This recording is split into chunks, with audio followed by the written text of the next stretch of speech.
제가 시골 농촌에서 어린 유년 시절을 지냈기 때문에 그 기억이 정말 좋은 기억으로 남아있어요.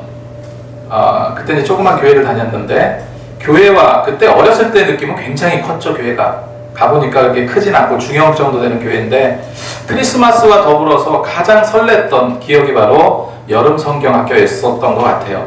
그때 그 시골 교회 그 넓은 마당에서 레크레이션도 하고 또 새로운 찬양과 율동도 배우고 굉장히 좋은 기억이 있습니다.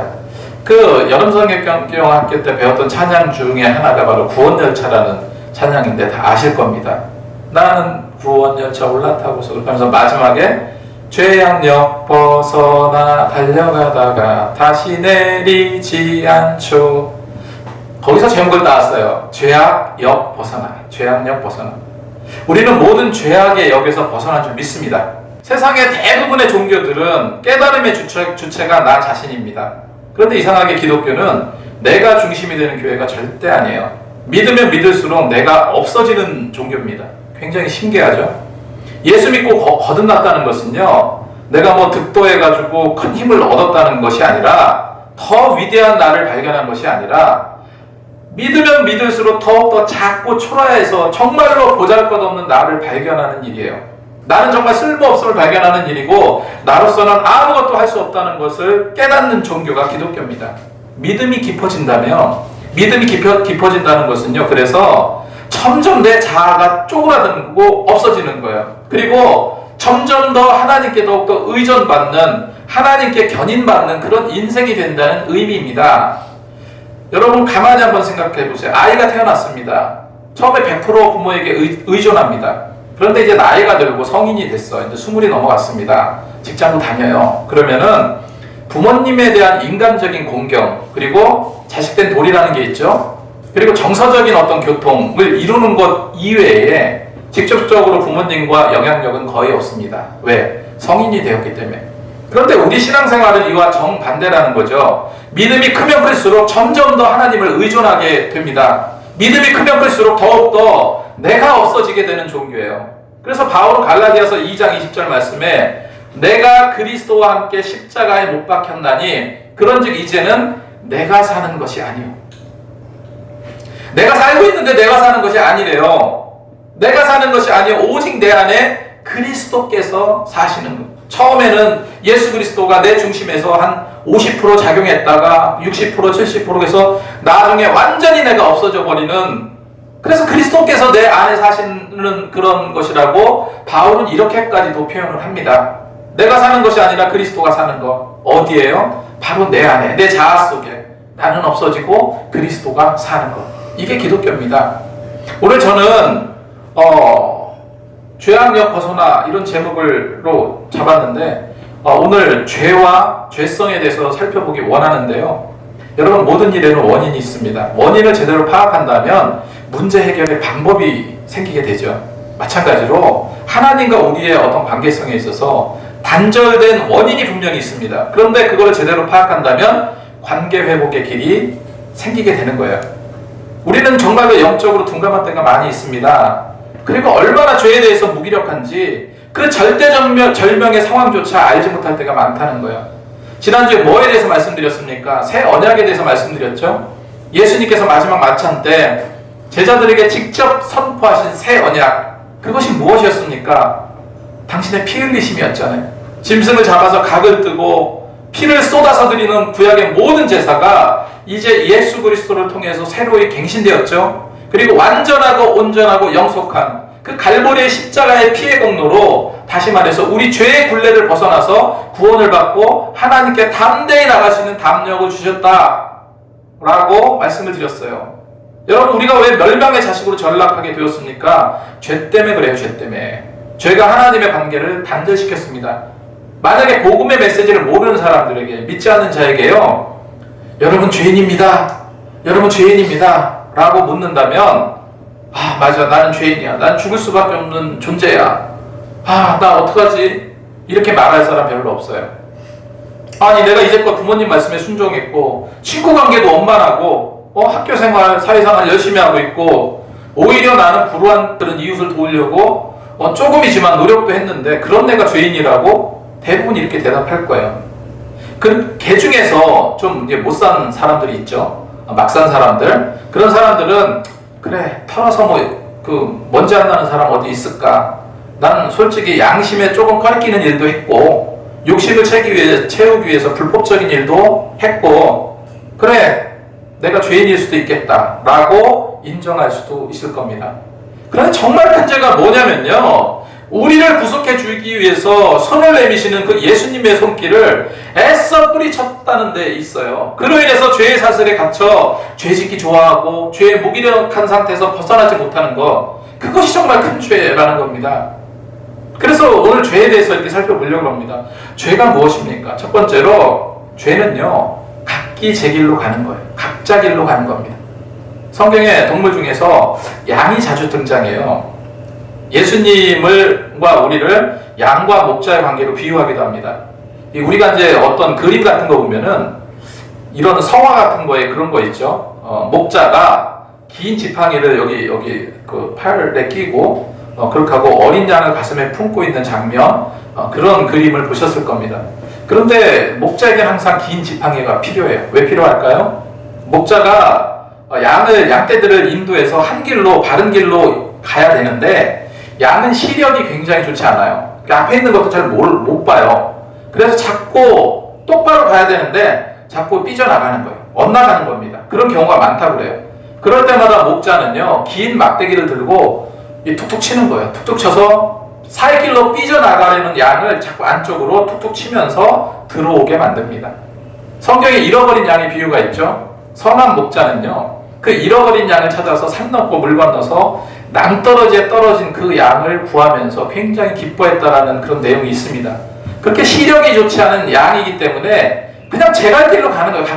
각기 제 갈 길로 벗어나듯 우리 인생도, 죄짓기 좋아하는 우리 인생도 각기 제 길로 갔다라고 성경은 말하고 있습니다.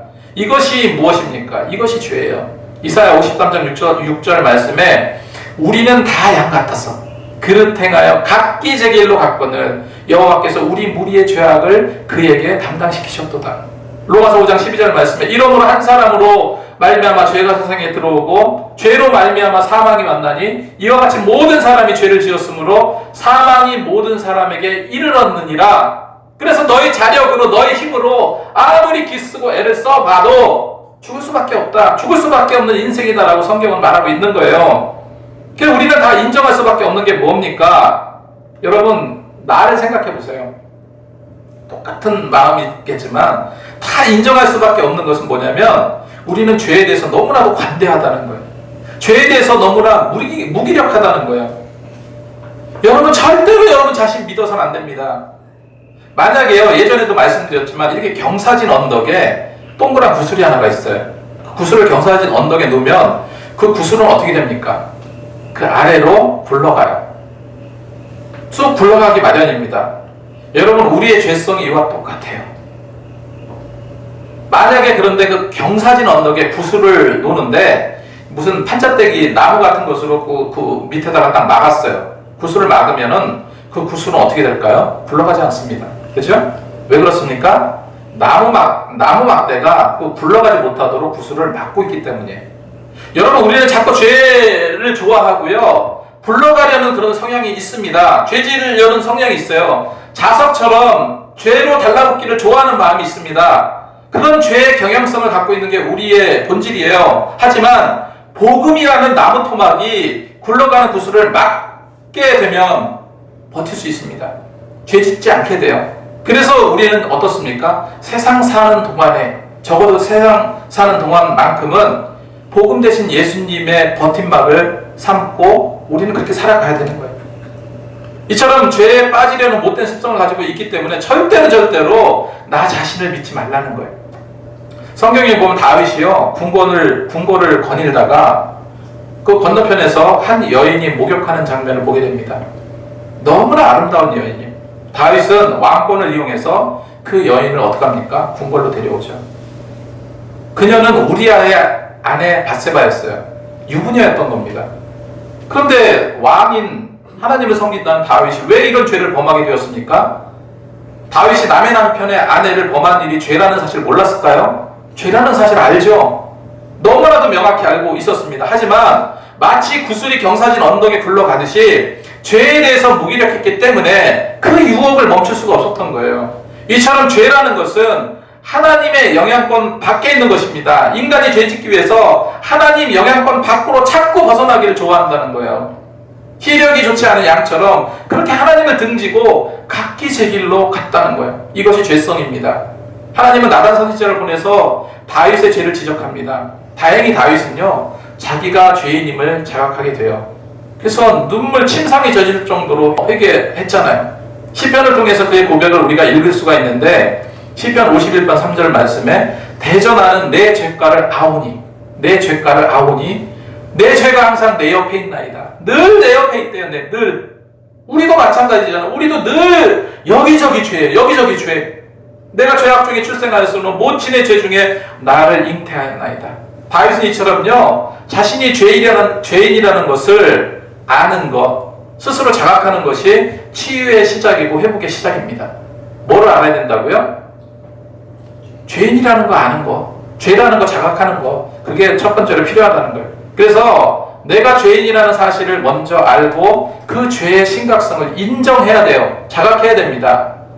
베드로가요, 그물을 치면서 밤이 맞도록 고기를 잡으려고 애썼어요. 그런데 한 마리도 잡지 못했습니다. 그때 예수님께서 베드로에게 다가가세요. 그리고 뭐라고 말씀하십니까? 저기 깊은 데 가서 그물을 내리라고 말. 베드로는요, 뱃사람이에요. 수십 년 동안 여기서 고기잡이 했던 사람이에요. 예수님은 전문가입니까? 전문가 아니죠. 자기가 누구보다도 더 이 바다에 대해서 누구보다도 잘 아는데, 근데 어떻게 해요? 순종하고 나가요. 그래, 믿자야 본전이지, 뭐 이런 생각 했겠죠. 그렇게 해서 깊은 곳으로 가서 그물을 내립니다. 그랬더니 놀라운 일이 벌어져요. 그물이 찢어질 정도로 물고기가 잡혔습니다.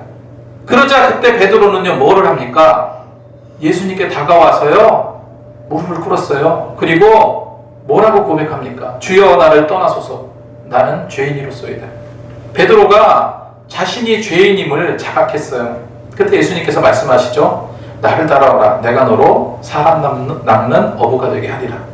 여러분, 예수님께서 이 세상에 오셔서 많은 병자들을 고치셨습니다. 안진뱅이 일으키시고 귀신 들린 자 치료하시고 눈먼 소경을 고치셨어요. 손 마른 자도 고치셨습니다. 심지어요, 죽은 사람까지 살려냈어요.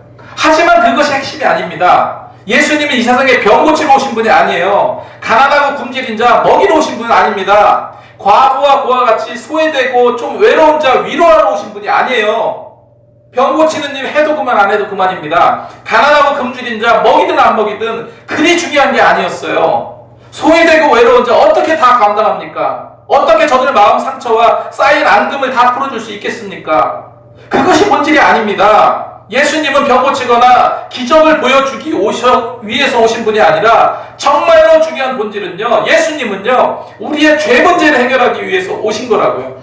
누가복음 5장 31절 32절 말씀에 예수께서 대답하여 가라사대 건강한 자에게 의원이 쓸데없고 병든 자에게라 쓸데있나니 내가 의인을 부르러 온 것이 아니요 죄인을 부르러 왔다. 죄인을 부르러 왔다 말씀하세요.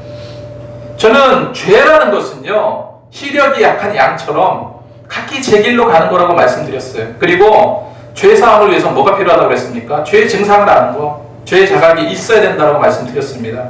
죄의 자각은 곧 문제 해결의 시작입니다. 성경에 바리새인과 세리의 기도가 나오죠. 바리새인들은 율법에 갇혀있던 자예요. 거만했습니다. 그런 교만 때문에 자신이 죄인이라는 사실을 쉽게 인정하지 않았어요. 오히려 다른 사람과 다르다고 여겼습니다. 특별한 자라고 생각을 했어요. 그래서 기도할 때도, 성경 보면 기도할 때도 바리새인들은 따로 가서 따로 자기네들끼리 기도했다라고 기록하고 있잖아요. 거만하게, 하지만 거룩한 척 이렇게 기도합니다. 누가복음 18장 11절 12절 말씀에 하나님, 저는 토색 불이 간음하는 자들과 같지 아니하고 저 세금을 착복하는 세리와 같지 아니함을 감사하나이다. 저는 일주일에 2번은 금식을 하고 소득의 11조를 하나님께 드립니다. 이게 기도입니까?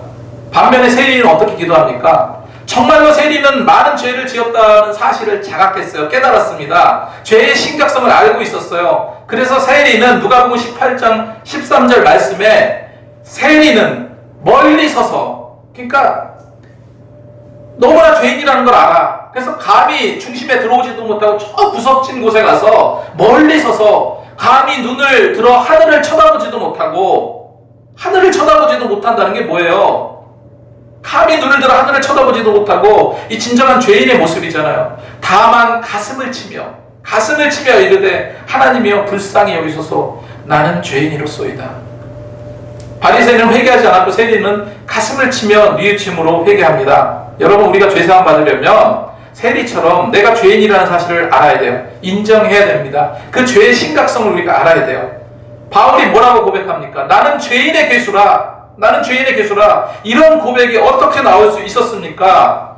바울은 예수님을 믿는 자들을 잡아 가두었고 예수 믿는 자를 박해했을 뿐만 아니라 심지어 죽이는 데까지 동참했어요.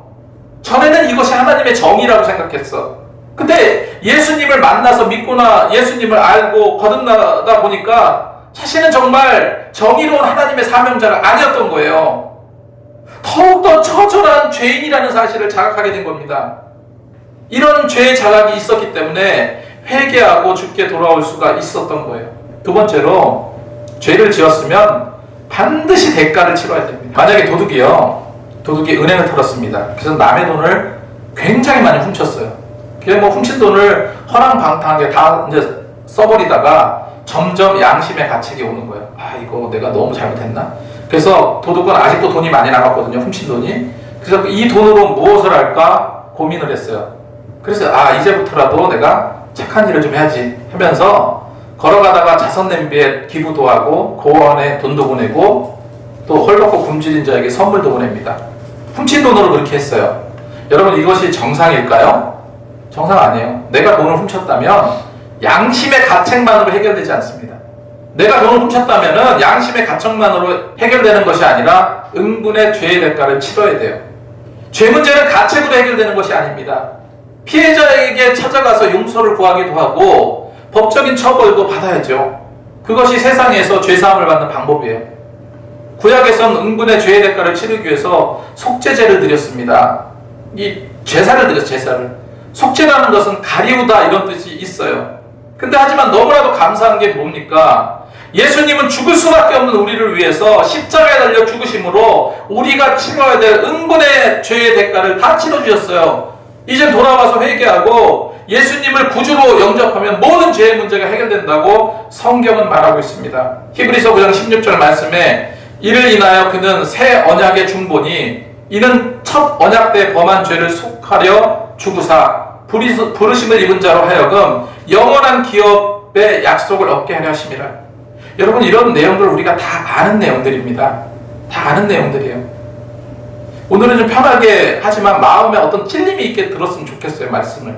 미국에서 실제로 있었던 일인데 늘 이렇게 나쁜 친구들과 어울려 놀던 한 10대 여학생이 있었습니다.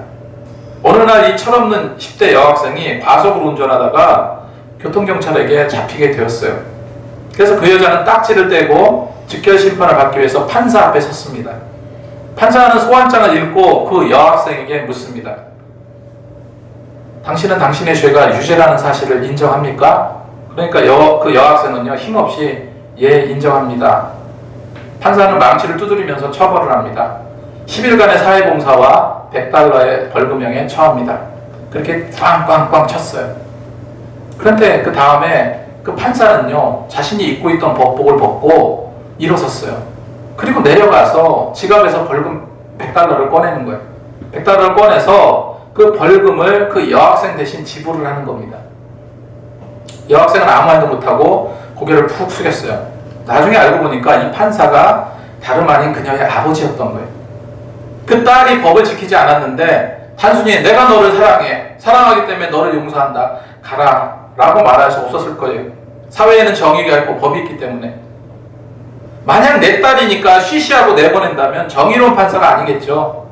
그 판사는 딸을 사랑했지만 정확히 법대로 유죄 판결을 내렸습니다. 그리고 법복을 벗고 내려와서는 이제 법관이 아닌 그녀의 아버지로서 대신 벌금을 지불한 겁니다.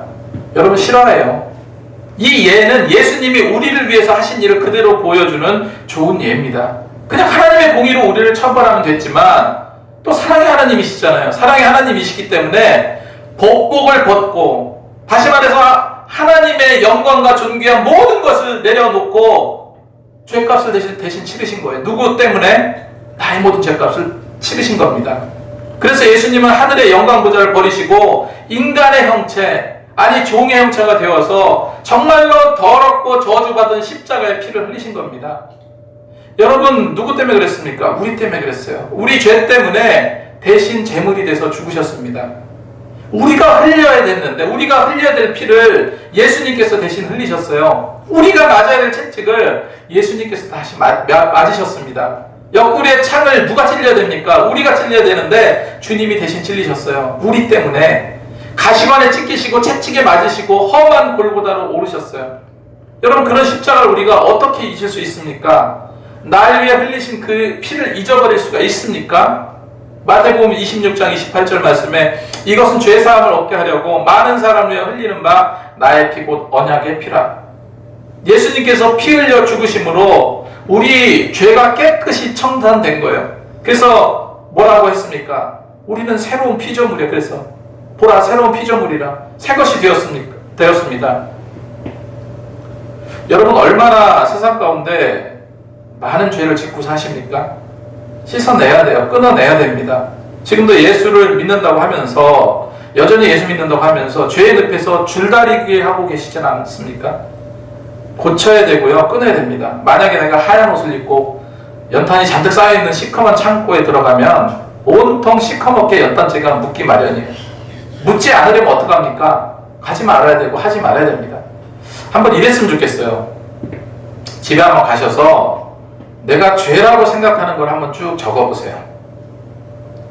마음을 쏟아내기 굉장히 좋은 때잖아요. 주님께서 십자가에 달리신 고난주간도 얼마 안 남았고 지금 사순절 기간이고요.